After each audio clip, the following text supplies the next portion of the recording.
Hey everyone, welcome to the Industry Show. I'm your host Nitin Bajaj, and joining me today is Dave Kinnear. Dave, welcome on the show. Hi, Nitin. Thank you very much. It's a pleasure to be here. Pleasure is all ours. So let's get started with the big question: Who is Dave? So I've spent 7 decades trying to figure that out. Let me just share a little bit. Um, on the personal side, uh, I married my childhood soulmate. Oh, And just last month, we celebrated our 53rd wedding anniversary. wow! Yeah. Congratulations. Well, thank you very much. But it's all on her. I married a saint. So we have two grown children. Our daughter, our son-in-law, and our grandson are out in the Boston area. Our son and daughter-in-law are in the Chicago area. And the good news is we're going to enjoy having them out here for a week at the end of this month. So we're excited about that. Nice. And I spent 32 years in the semiconductor business on the professional side. And all big companies that you probably have heard of. I started out at United Technologies, then went on to Fairchild Semiconductor, and then to Advanced Micro Devices. And then finally, I moved out here to California in 91 to go to work for Toshiba America Electronic Components. So it's been a long career. I've done everything from electronics engineering and design to purchasing, sales, marketing, branding, ERP installations, and operations. So a long, varied experience. It's wonderful.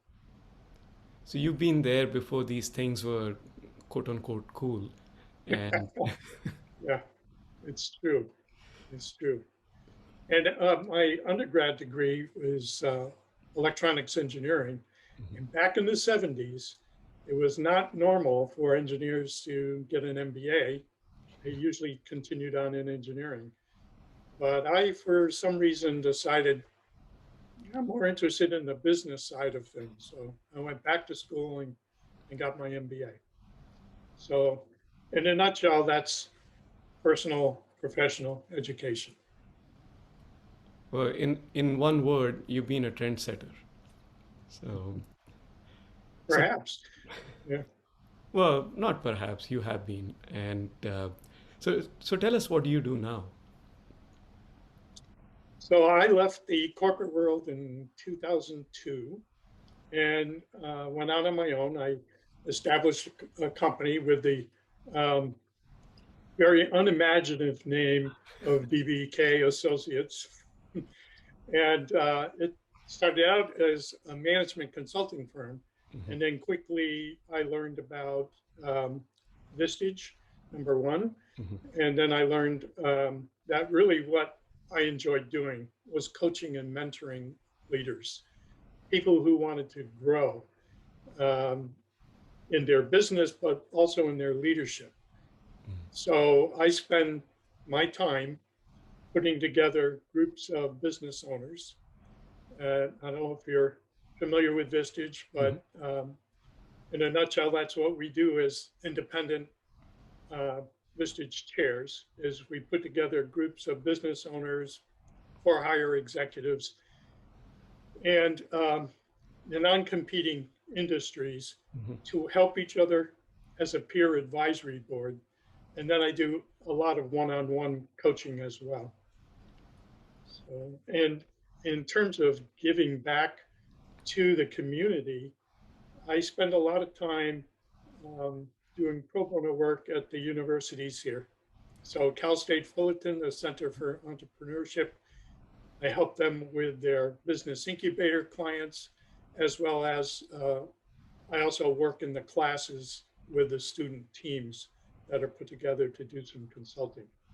So that's what I do to give back to the community. It's very interesting, very challenging, and it keeps me young because those kids are a challenge. They are wonderful.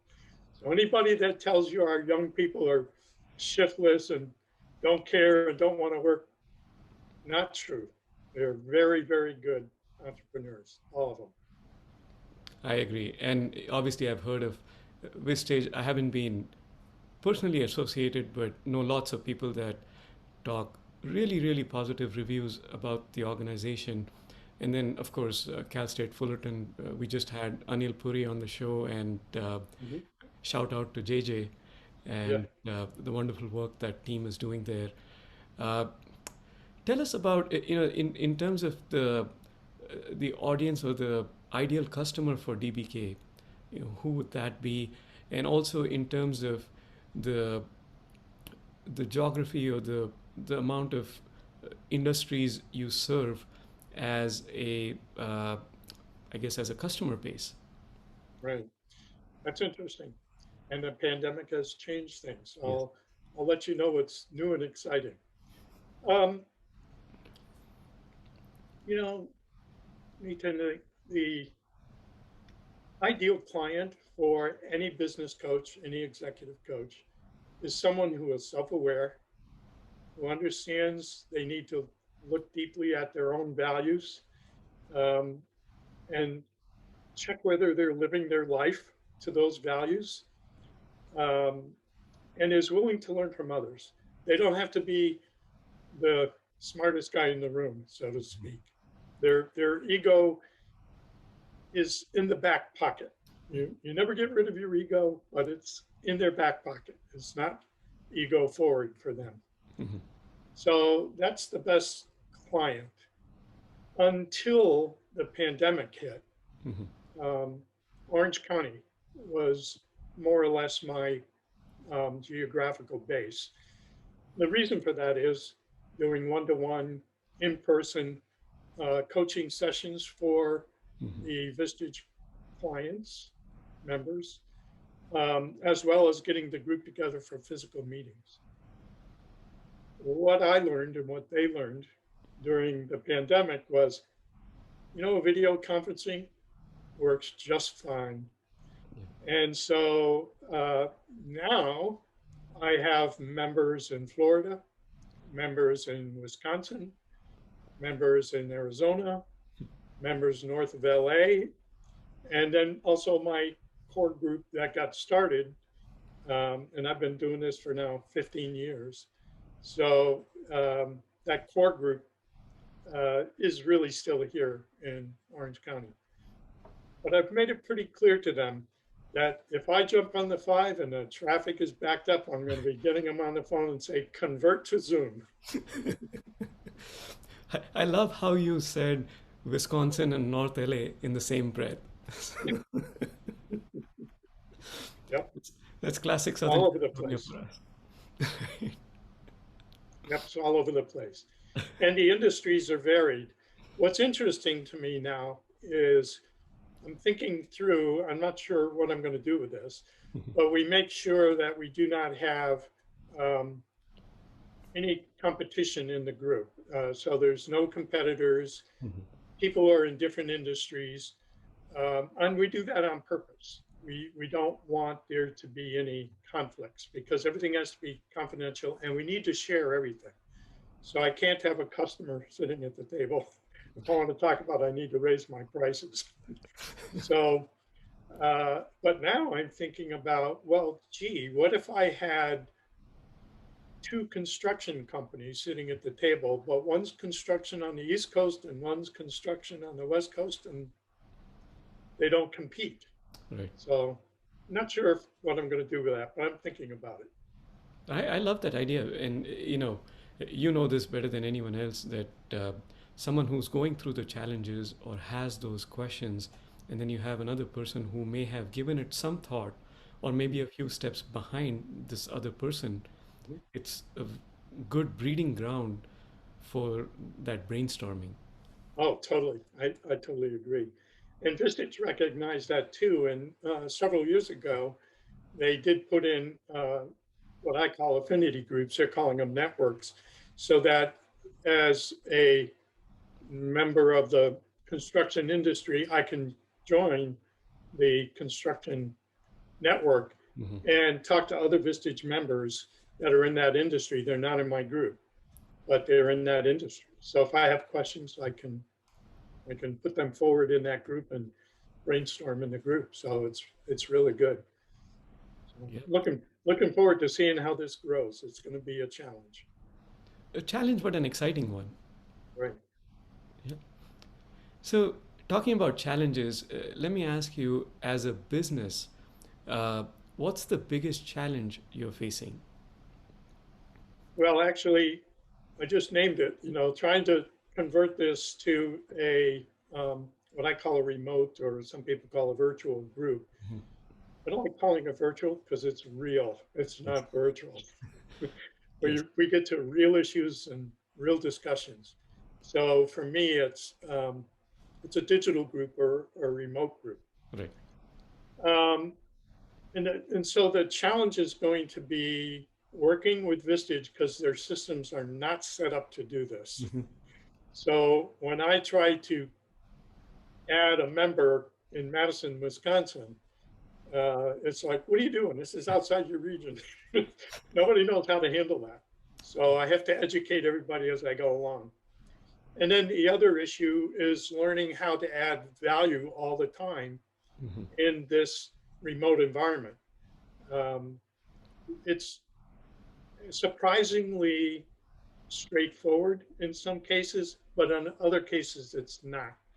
So, for example, I was used to maybe doing some exercises in our meetings that were physical, like Mhm. perhaps spreading um, cards with images on them on the table Mhm. and asking people to select an image and tell me what it means to them. Right. That's kind of difficult to do. So I'm finding new exercises to do in the remote um, area, in the remote environment, Mhm. and I'm leaning on the team. I'm saying, hey, what do you guys think? What should we do? And right now, they're all kind of addressing the same thing. We're all looking at, are we going to be bringing people back into the office Mhm. 100%? Is it going to be partial? What are we doing? Right. Right? So that's it's a common issue right now for Mhm. everybody. Yes. And challenges also bring opportunities. And you did refer to at the start of our call that your geography has increased. Are there any additional or along those lines opportunities that you're specifically targeting?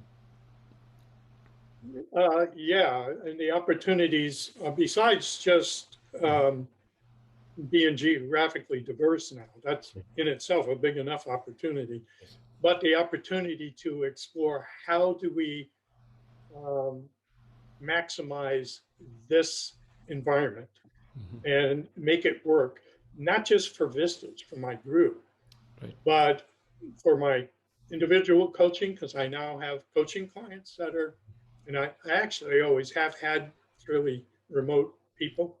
Started out doing phone work and then went over to video conferencing very quickly. But also for our clients, they're looking at how are we going to do this? What kind of workspace are we going to have where everybody can um, be in the same space and work collaboratively. So people are looking at Teams, they're looking at Slack, and how are we going to use that? I'm doing the same thing, and that's a big opportunity. So I'm excited about that. Yeah, it's the cool term I think is hybrid, right? Yeah. We're trying to leverage that and find the right mix. Dave, in your illustrious career, think about and I'd like to learn more from you about either a lesson, things that you tried and maybe it didn't work, but you learned something from it, or a success story that you're really proud of and would like to Mm. share with us.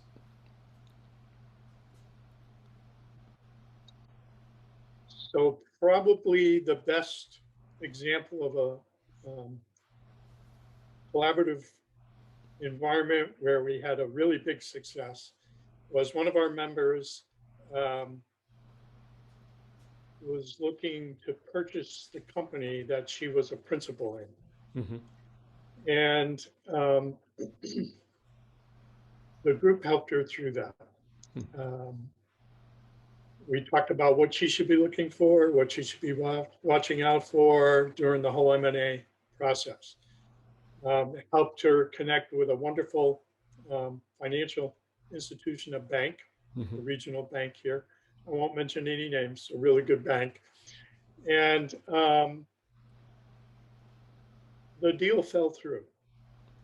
But the deal fell through because the owner of the business really didn't want to sell. I mean, that was the bottom line.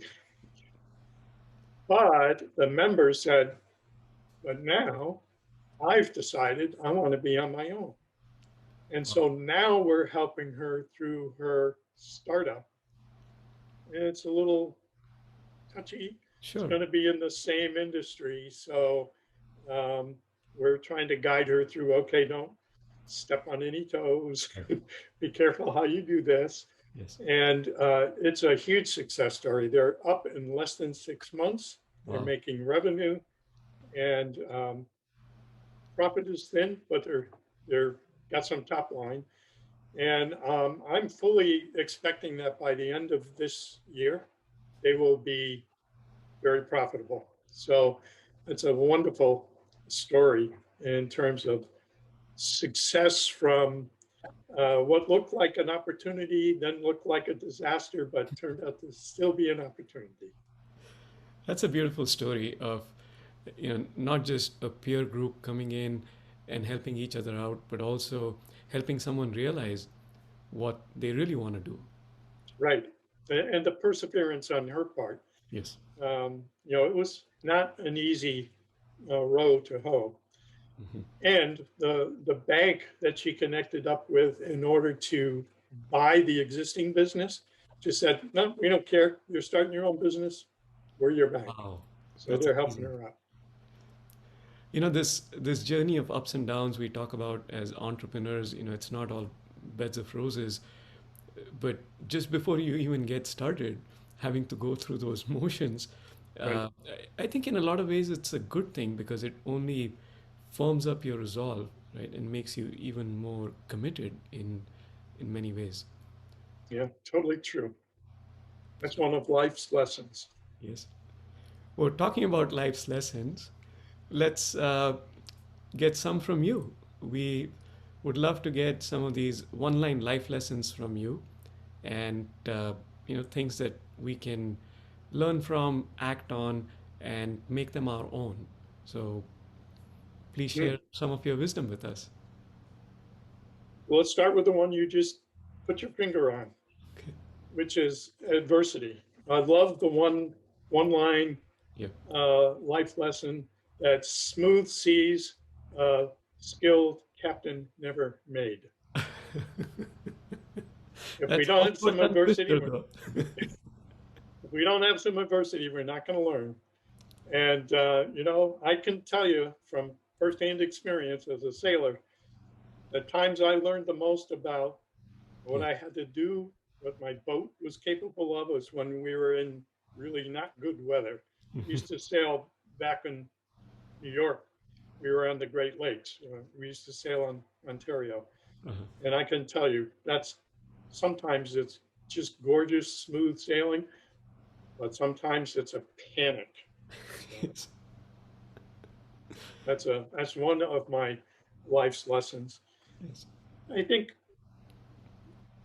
another one that's personal for me, and I don't know if anybody else wants to adopt this or not, but in my life, I've figured out what works for me is to understand the universe is indifferent.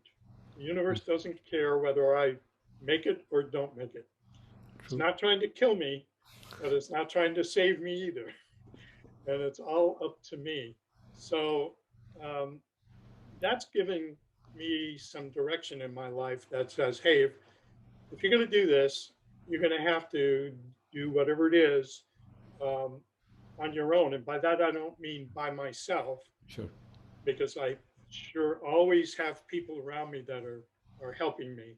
Hmm. But you have to decide, take the initiative that this is the direction you're going to go in. life isn't going to hand you the success. You just got to do it on your own. So, And I think that's a very important realization on many different fronts. Right? You kind of started off with you don't know if other people have this perspective. Tying this back to what you started off with initially about ego, right? mhm. I think this plays into the ego aspect and also the the series of decisions that we have to make to decide where we are going to go. The universe is there, right? What we Right. make of it and how we navigate through it is up to us. So I love what you said and how you put it together. Yeah, and that served me well. Once I figured it out, took me a while. um, but once I figured it out, I realized, oh, I get it. So going back to the sailing, what I like to say is, if I'm out sailing and I fall overboard, the ocean doesn't care if Yes, I can swim.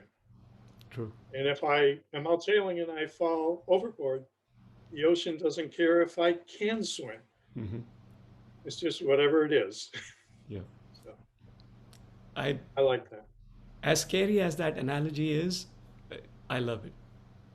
It works. It works.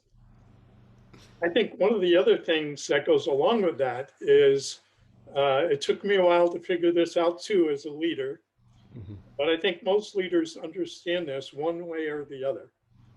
Human beings are tribal animals Hmm. and they're going to respond accordingly. So if that means they're going to do something that keeps them in the tribe,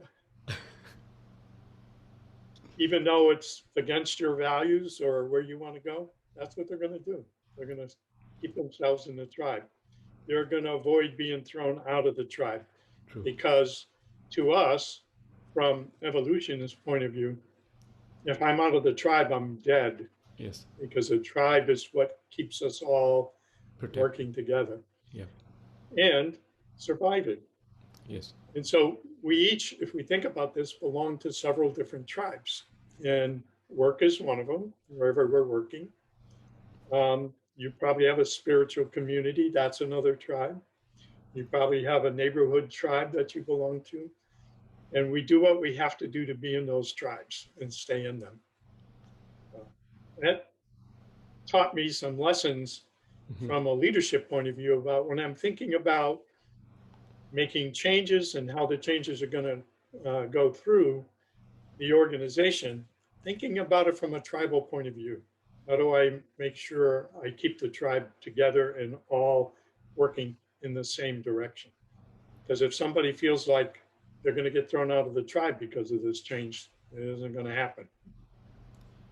That's a very how do I put this? It it started spinning a lot of questions in my head, Mhm. especially in terms of there's that persona that wants to stay as a part of that tribe, and then there's obviously this other persona that wants to be that lone ranger, right? Right. Who could care less, who in fact wants to be out on his or her own. Nothing Right. wrong with it, but there are those personas as well. How do you, in that thought process, how do you think about both of these personas and the implications, or do you? Yeah, I do. And you're right. It's a dichotomy that you have to kind of think through. Um, in this country, part of being in the tribe of the United States Yes. is rugged individualism, doing your own thing. Um, but if you look around, you realize that people, they may not say it unless you kind of drag it out of them, Hmm. but they realize they're not in this alone. They didn't get to where they are without help from other people. Yes. And I remember back in one of my economics classes talking about, um, if I remember how this went, the professor handed out a bunch of simple lead uh, pencils, Hmm. wooden pencils, Hmm. with a rubber eraser on Yeah. the top, and said, okay, your job is to manufacture this pencil and show me how you're going to do it. Well, it's not too long before you learn, well, I don't know how to do that rubber eraser. I don't know how to do that brass knurl. I don't know how do you get lead The lead. inside a wooden, and it's not lead, by the way, it's graphite. And you all of a sudden, as a student, realize I can't go into this business by myself. I have to have some people. I have to have some suppliers. So it's always been in the back of my mind that, yeah, I might be an individual that has perseverance and I've got a goal and I'm going to drive to that goal, but I can't do it by myself. I have to have other people around me. And so to go back to the tribal thing is I can't be so much of an individual that I get myself thrown out of the tribe because I don't appreciate everybody else. Right. And so that gets to be critical. It's pretty critical to understand that balance. Yes. And thanks for sharing that. That's very valuable. And I love that example of how does a pencil get made? Yeah, We take it for granted. you do.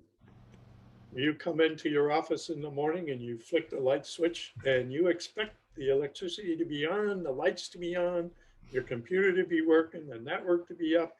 You ever stop to think about the people so when you're told as a business owner, business leader, you didn't do this on your own, it's not an insult. It's not telling you you didn't have initiative, you didn't have the idea.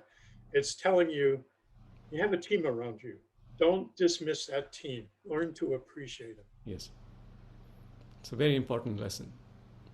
I agree. The other thing that's kind of part of that too is, speaking of the initiative, is I don't know, have you read Think and Grow Rich by Yes, I have. Napoleon Hill? Yeah. Yes, I have. Do you remember his, whether you think you can or you think you can't, You're right. you're right. Yep. So, and that goes along with if you think you can, remember you're going to need to put that team around you because you can't. It's just you've got to get the team together, get them all on the same page, get them inspired, have the right vision that you can fulfill whatever dream it is you're trying to fulfill. So I always try to remember that lesson as well. And then the one that Vistage really brought home for me that I would share with anybody and ask them to consider it is, look, no one of us is as smart as all of us. Yes. And as long as you can remember that, it'll help you keep your ego in check. Yes. And it'll help you build a team around you that hopefully has skills you don't have that can add to your goal, whatever it is you're trying to achieve. And as a team, can work together. The way I like to think about that is I'd much rather be on a championship team than on a team of champions. I love that. I love how you put it. And that in itself is a lesson. Indeed. And it's not mine. It came from, I think Coach Wooden might have said Yeah. that. Yeah. And, the one thing about these one-line life lessons is we don't care who said it. It's about who adopts it and who makes it their own and makes whatever impact it is that they're trying to create, right? And that's why we don't do attributions with these. It's out there for people to take and make them their own. Right. And I would agree with that. Although, because I do some writing, Of I course. do like to give attributions when I'm putting it in writing. I don't want people to think it's mine when it's not. So, True. but that's it. So let me turn the tables on you. Okay. Why do you do this? This is wonderful. I love it. And what drives you to do this? What's your why? Well, you answered your question. It is amazing. It is wonderful. And for me, it's a very selfish and curious journey. Right? When I came to the US in 2007, I was very pleasantly surprised with the success of the Indian community. And that led me to do my doctoral thesis on immigrant entrepreneurs. And I realized two things. One, that this is something I'm really passionate about. And two, I don't want to do this within the academic constraints. Hmm. And that's where the show was born. And over the years, as we've learned, connected, and gotten feedback from our audience, from our guests, we have arrived at this format. And the one line life lessons really came from this realization that when we have these conversations, there is a lot of wisdom that is being shared. However, we are all busy, and there's a lot of uh, you know things coming at us, and a lot of different kinds of stimuli. And what's the best way for me to absorb this? And I said, well, if I just had something that I could look at and go, yeah, this makes sense. I want to do this, right? And it literally came about as a as an output of a lazy me thinking, how can I get something actionable? And that's how the one line life lessons were born. Well, So, I think it's great. And um, well, you really hit on something. In our country, the immigrant entrepreneurs are amazing. yes. And part of it is they have a different view. Mhm. There's a diversity of experience. You Yes. know, a lot of people talk about diversity and they're talking about cultural, ethnic. I look at things and say, I want diversity of experience because that's what's going to be innovative. And what better way to show that than some of the fantastic businesses that have disrupted so many other established businesses in the immigrant community. And and again, that diversity shows up in our schools, right? In Cal State Fullerton, for Mhm. example. The student body there is so diverse and the ideas are amazing. They're very, very interesting. And the solutions are different because people have different experiences.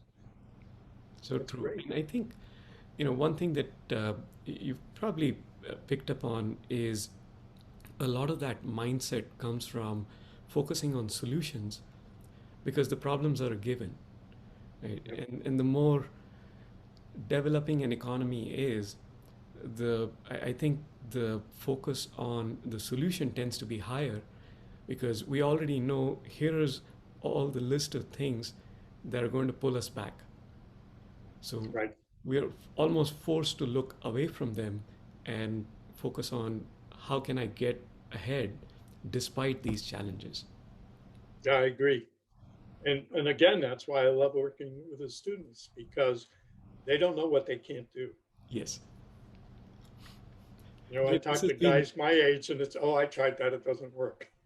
No, I disagree with that because I'm looking at one that does not do that and does not say that. So I will contest you, and I think I'll win. I'll let you win. Dave, this has been an absolute pleasure. I would love to continue having this conversation and would love to bring you back and maybe even bring some of your mentees that have had these amazing success stories and even stories of failure because that's one other thing we want to focus on because there's a lot of learning associated with it. Yeah. I've never learned anything from what I do very well. Yes. I've always learned from when I don't do things well. Yeah, and going back to your sailing example, right? There are days when you want to smooth sail, and then there are days when we want to learn. That's right. It's very true. And this has been a pleasure for me too, Nathan. So I look forward to it. The pleasure is all ours. Thank you so much, Dave. And thank you. Have a great day. You too. Thanks.